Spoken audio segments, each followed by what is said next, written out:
الحمد لله نحمده ونستعينه ونستغفره ونؤمن به ونتوكل عليه ونعوذ بالله من شرور أنفسنا ومن سيئات أعمالنا من يهده الله فلا مضل له ومن يضلله فلا هادي له ونشهد أن لا إله إلا الله وحده لا شريك له ونشهد أن سيدنا وسندنا ومولانا محمدا عبده ورسوله صلى الله تبارك وتعالى عليه وعلى آله وأصحابه وأزواجه وذرياته وأهل بيته وبارك وسلم تسليما كثيرا كثيرا. أما بعد فأعوذ بالله من الشيطان الرجيم. بسم الله الرحمن الرحيم. من المؤمنين رجال صدقوا ما عاهدوا الله عليه فمنهم من قضى نحبه ومنهم من ينتظر وما بدلوا تبديلا. وقال النبي صلى الله تعالى عليه وآله وسلم خير الناس من ينفع الناس أو كما قال صلى الله عليه وسلم. صدق الله العظيم وصدق رسوله النبي الأمي الكريم ونحن على ذلك لمن الشاهدين والشاكرين والحمد لله رب العالمين. قابل تعظیم و تکریم بہت ہی عظیم خاندانی اور علمی نسبتوں کے حامل اور ایک ایسے خاندان کے چشم و چراغ جس کے بارے میں بجا طور پر کہا جا سکتا ہے کہ اینہما خاندان کا آفتاب.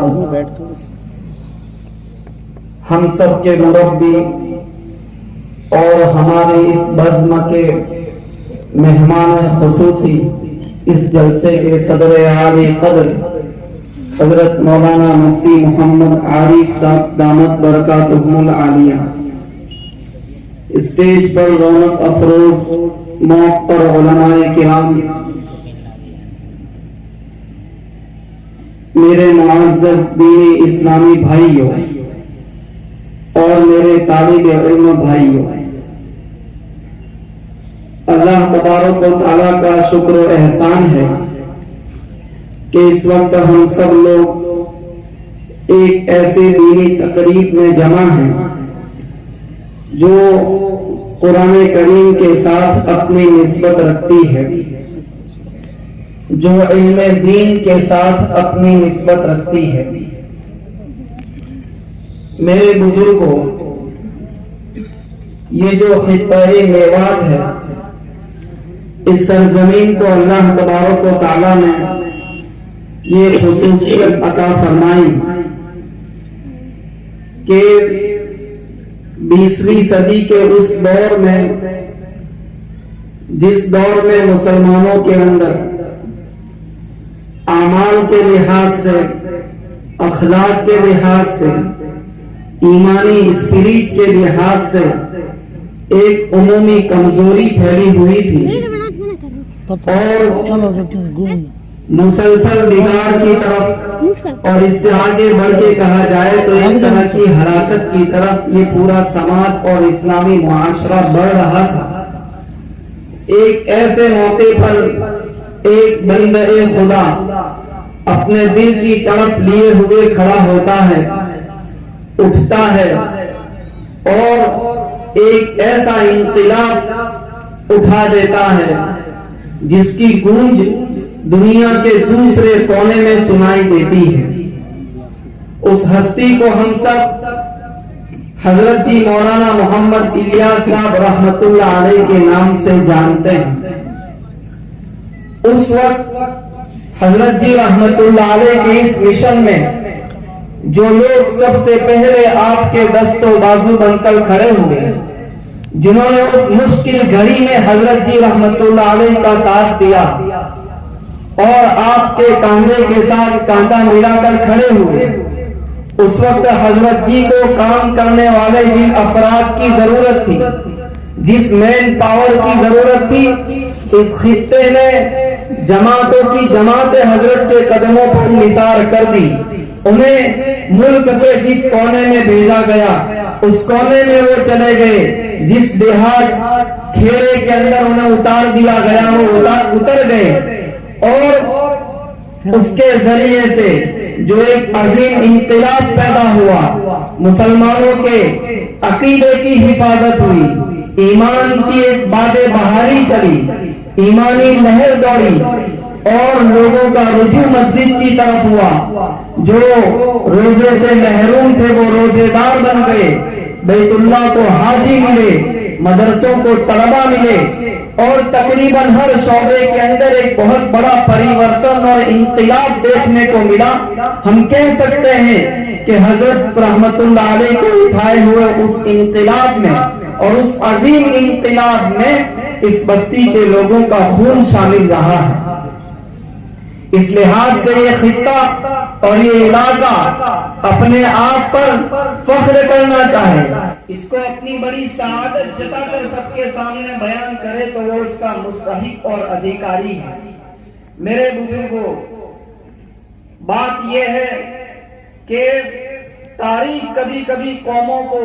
کسی ایسے اسٹیج پر لا کر کھڑا کر دیتی ہے جہاں صرف اور صرف اپنی کسی گزری ہوئی عظمتوں کو بیان کر کے وہ قوم اپنے دینی وجود کے سفر کو آگے نہیں بڑھا سکتی. ایک دور وہ تھا جب حضرت جی مولانا الیاس صاحب رحمت اللہ علیہ کو ایسے افراد کی ضرورت تھی جن کے ذریعے سے وہ اپنے مشن اور اپنی تحریک کو آگے بڑھا سکیں. اس وقت آپ کے بزرگوں نے, آپ کے پرکھوں نے اپنے جان و مال کی پرواہ کیے بغیر, اپنی کھیتیوں کی پرواہ کیے بغیر اور اپنی دنیا کی فکر کیے بغیر دنیا پر خاک ڈالتے ہوئے حضرت کی ہاں میں ہاں ملائی, ان کے قدم کے ساتھ قدم ملایا اور اس تحریک تبلیغ کو دنیا کے تقریباً تمام ملکوں میں پہنچا کر دکھایا. آج پھر سے ایک اور مرتبہ تاریخ نے اپنے آپ کو دہرایا ہے, وہی اخلاق کی بگاڑ اور وہی فساد, اور اس سے آگے بڑھ کے عقیدے کا بگاڑ, عقیدے کا فساد, جس کے نتیجے میں آج قوم کی نہ جانے کتنی مسلمان بچیاں ارتداد کے دہانے پر کھڑی ہیں, کتنے مسلمان نوجوان ہیں جو ناستکتا کے دروازے پر دستک دے رہے ہیں. ایک ایسی صورتحال ہے کہ کوئی دن نہیں گزرتا کہ ملک کے کسی کونے سے کسی کے مرتد ہونے کی خبر نہ آتی ہو اور اسے سن کر ہمارا دل نہ روتا ہو. میں اور آپ ایک ایسے دور میں سانس لے رہے ہیں. اس دور میں مجھے اور آپ کو آنکھیں کھولنی چاہیے اور اس تاریخ کو پھر سے دہرانا چاہیے جو آپ کے پرکھوں نے دہرائی, جو آپ کے پروجوں نے دہرائی. اس زمانے میں محنت کی نوعیت کچھ دوسری تھی, اس زمانے کے تقاضے کچھ دوسرے ہیں. میرے دوستو, اس وقت ضرورت اس بات کی ہے کہ ارتداد کے اس سیلاب کو روکنے کے لیے مدرسوں کی صورت میں جو دیواریں ہمارے ان محنت کرنے والے علماء کرام نے کھڑی کی ہے, جن کے دل میں قوم کا درد ہے, جن کے دل میں ملت کا درد ہے اور ایک ایسا درد ہے, میں آپ کی خدمت میں کیا عرض کروں. لوگوں کے لیے کہنا آسان ہے کہ مدرسہ کھڑا کر دیا, لیکن مدرسے چلتے کیسے ہیں؟ میں اپنے ایسے دوستوں کو اسی خطے علاقے کے اندر جانتا ہوں جنہوں نے اپنے اساتذہ کی تنخواہیں کبھی نکالنے کے لیے, مدرسے کی کسی فوری ضرورت کے لیے اپنے قریبی رشتہ داروں کے, اپنے گھر کی عورتوں کے زیورات تک گروی رکھ دیے ہیں. ایسی قربانیوں کے ساتھ یہ مدرسے, یہ ادارے چل رہے ہیں. اب ان اداروں کا دست و بازو بن جانا, ان کو تقویت پہنچانا, ان کو ٹونک پہنچانا, ان کو آب حیات پہنچانا اور ان کی خدمت میں جا کر یہ کہنا کہ حضرت بتائیے آپ قوم کی فکر لے کر کھڑے ہوئے ہیں, آپ ملت کی فکر لے کر کھڑے ہوئے ہیں, آپ بتائیں کہ ادارے کو کس چیز کی ضرورت ہے. ہمارا مال حاضر, ہماری زمینیں حاضر, ہم اپنی بیوی, ہم اپنی بیویوں کے, اپنی بہن بیٹیوں کے زیورات آپ کے قدموں میں لا کر ڈال دیں گے. میں غیرت مند مسلمان ہوں, میں اس بات کو برداشت کر سکتا ہوں کہ میری دنیا اجڑ جائے, لیکن اس سے گوارا نہیں کر سکتا کہ میری نگاہوں کے سامنے میری قوم کے لوگ ارتداد کے دہانے پر پہنچتے رہے, ایمان و دین سے محروم ہو کر دنیا سے رخصت حیثیت ہو میں اس چیز کو کبھی گوارا نہیں کر سکتا. اس حمیت کو پھر سے دہرانے کی ضرورت ہے. آپ ان علماء کرام کی خدمت میں پہنچے اور یقیناً یہاں ایک نہیں کئی قلعے حاضر ہیں جو دین کی مختلف سطحوں کے اوپر خدمات انجام دے رہے ہیں. سب کو تعاون کی ضرورت ہے اور یہ سب آپس میں ایک دوسرے کے رفیق ہیں. عام طور پر ہوتا یہ ہے کہ ایک ہی محبوبہ کے جو چاہنے والے ہوتے ہیں وہ آپس میں ایک دوسرے کے رقیب ہوتے ہیں. ان کے اندر باہمی دشمنیاں ہوتی ہیں, ٹانگ کھینچائی کا ایک ماحول ہوتا ہے. لیکن میرے دوستو, یہ جو ہمارا دین ہے, یہ جو ہمارا مدرسہ ہے, وہ ہم سب کی ایسی محبوبہ ہے کہ جس کے چاہنے والے آپس میں ایک دوسرے کے رفیق ہوتے ہیں, وہ آپس میں ایک دوسرے کے معاون ہوتے ہیں. اور یہ کبھی نہیں ہو سکتا کہ میرے دل کے اندر کسی وسوسے کے درجے میں بھی یہ خیال پیدا ہو کہ کسی کی لکیر کو چھوٹی کر کے میں اپنی لکیر کو بڑا بنا دوں اور کسی کو گھٹا کر میں اپنے آپ کو بڑھا دوں. اگر خدا نہ خواستہ میں کسی دینی عنوان سے اس طرح کی خدمت انجام دے رہا ہوں اور ساتھ میں اس طرح کے سطحی اور پست جذبات بھی میرے دل کے اندر پنپ رہے ہیں تو میرے اخلاص کو چیلنج کیا جائے گا, میرا اخلاص خطرے میں پڑ جائے گا کہ دین نام کی اس محبوبہ کو مٹا دینے کا صحرا اور الزام کہیں میرے سر اللہ تبارک و تعالیٰ نہ ڈال دے. تو یہ مدرسوں کا پورا جال اس علاقے کے اندر جو پھیلا ہوا ہے اور ہر ایک کو ضرورت ہے اور ہر ایک دین کی بہتر سے بہتر اپنے بس پر خدمات انجام دے رہا ہے, تو آپ اور میری ذمہ داری یہ ہے کہ ہم ان کا دامن تھامیں, ان کا حوصلہ بڑھائیں, ان کے عزائم کو اپنی طرف سے بلند کریں. خدا کے نام پر اگر آپ 1 روپیہ خرچ کرتے ہیں, اللہ تعالیٰ کا شکر ہے, یہ گنہگار آپ کی خدمت میں عرض کرتا ہے کہ وہ ایک ایسے علاقے سے تعلق رکھتا ہے جس علاقے کے لوگوں نے اس زمانے میں, جس زمانے میں ہماری بستیوں کے لوگ فورن نہیں گئے تھے, ابھی ودیش کا سفر نہیں کیا تھا, کھیتیوں کے اوپر لوگوں کا گزران تھا,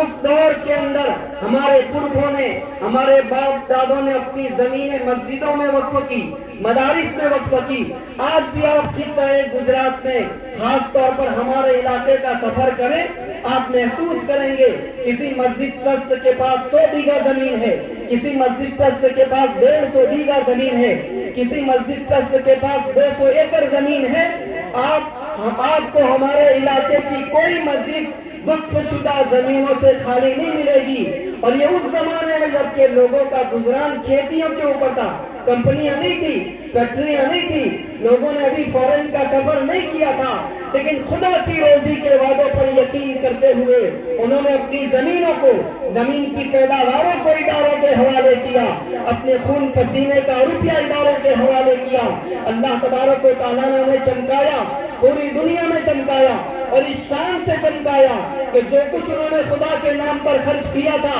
اس سے کہیں زیادہ بڑھ چڑھ کر اللہ تعالیٰ نے ان کو دیا. اتنا دیا کہ آج وہ صرف اپنے علاقے کی اداروں کی نہیں بلکہ دنیا بھر میں پھیلے ہوئے کئی اداروں کی کفالت کر رہے ہیں. افریقہ چلے جائیں, بوتسوانا چلے جائیں, زامبیا چلے جائیں, کینیڈا اور UK چلے جائیں, اسی خطے کے رہنے والے مسلمان اللہ تبارک و تعالیٰ اپنے مومیا مٹھو بننے سے حفاظت فرمائے. تحدیث نعمت کے طور پر عرض کرتا ہوں کہ اس خطے کے لوگ افریقہ کے ان جنگلوں کے اندر کام کر رہے ہیں جہاں خدا کا کلمہ بلند ہو رہا ہے. ہو سکتا ہے وہاں پانی کی سہولت نہ ہو, لیکن وہاں کسی چھپر کے نیچے الحمدللہ مدرسہ چل رہا ہے, لوگوں کو ایمان مل رہا ہے, صحیح عقیدہ مل رہا ہے. تو یہ گنہگار آپ کی خدمت میں عرض کرتا ہے, اپنے علاقے کی تاریخ اور اپنے علاقے کے اتہاس کو سامنے رکھتے ہوئے عرض کرتا ہے کہ اگر آپ اپنا دل بڑا کریں اور اس بات کی کوشش کریں کہ ہمارے علاقے کے سارے مدارس اس طریقے سے خود کفیل ہو جائے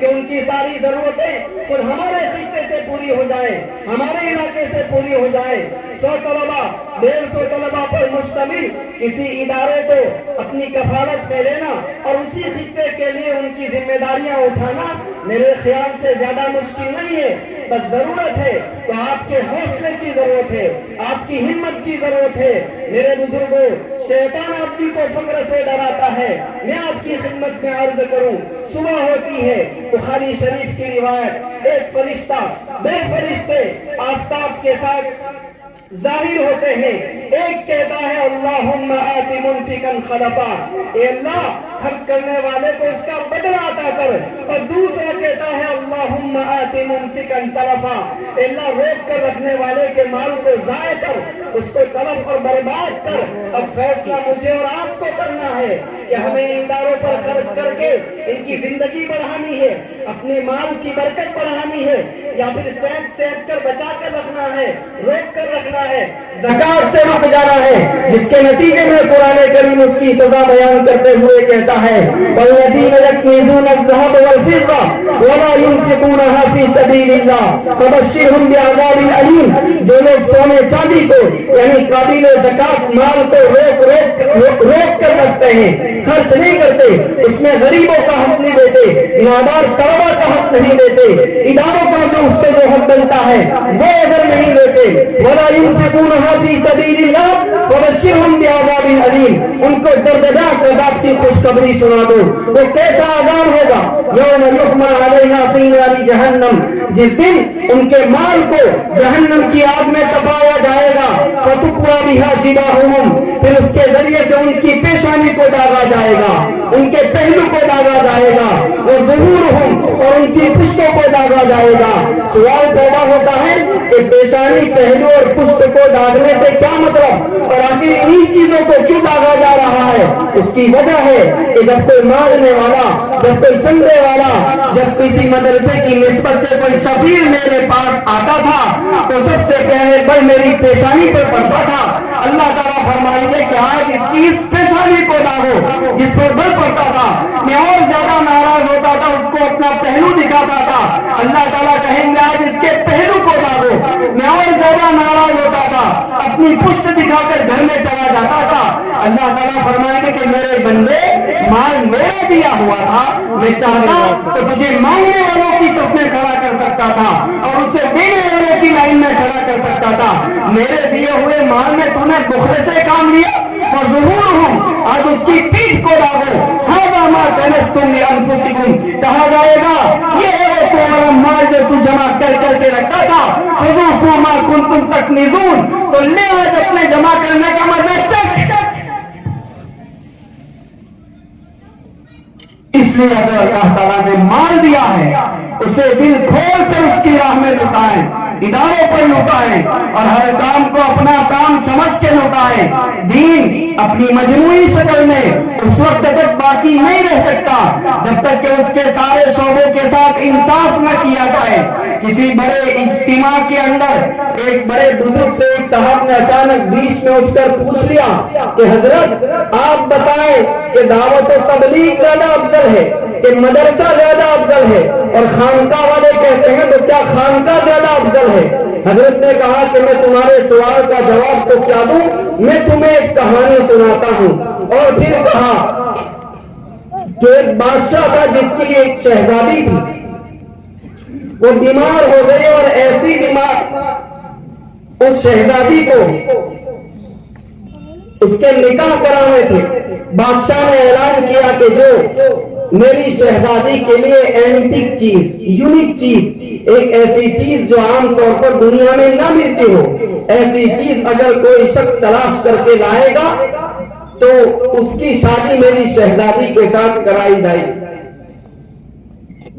ایک صاحب پہنچے اور انہوں نے ایسا گھوڑا تلاش کیا کہ اس گھوڑے پر آدمی سوار ہو جائے تو آن کی آن میں دنیا کے جس کونے میں پہنچنا چاہے پہنچ جائے. سیکنڈوں میں ہواؤں کی رفتار سے وہ گھوڑا سفر کرتا تھا. دوسرے صاحب نے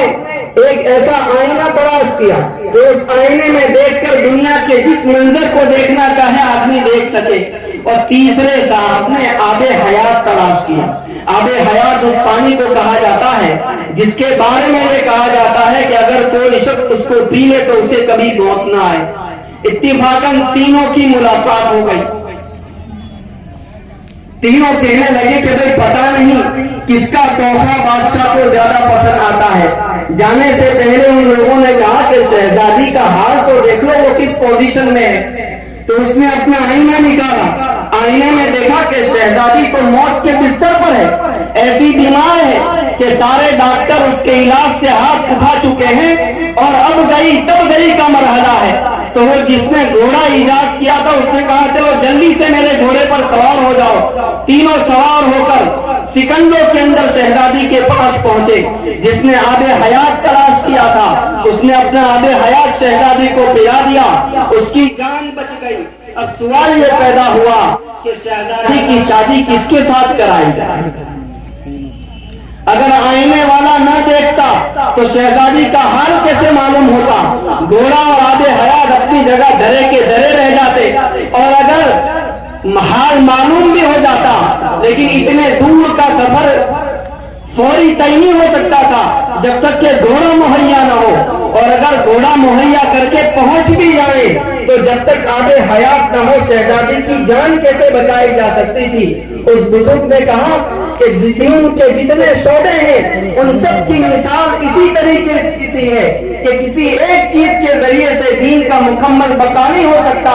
بلکہ ہر شعبے کو اس کا انصاف دیا جائے گا، اس کا حق دیا جائے گا، اور اس مجموعی اور مشترکہ محنت کے ذریعے سے دین کی گاڑی اپنی صحیح پٹری پر آگے بڑھ سکتی ہے۔ اس لیے وہ بیسک میسج جو اس پلیٹ فارم سے یہ گنہگار آپ کی خدمت میں عرض کرنا چاہتا ہے کہ آپ اداروں کے کانے کے ساتھ کانا ملا کر کھڑے ہوں اور اداروں کے حوالے سے وہی فکر و قرن اپنے دلوں کے اندر پیدا کریں جو حضرت جی مولانا الیاس صاحب رحمۃ اللہ علیہ کو کبھی پوری امت کے بارے میں تھی۔ مفکر اسلام مولانا علی میاں صاحب رحمۃ اللہ علیہ نے لکھا ہے، انہوں نے حضرت کی صحبت اٹھائی ہے، اس کی روشنی میں وہ لکھتے ہیں کہ میں نے مولانا الیاس صاحب رحمۃ اللہ علیہ کو دیکھا،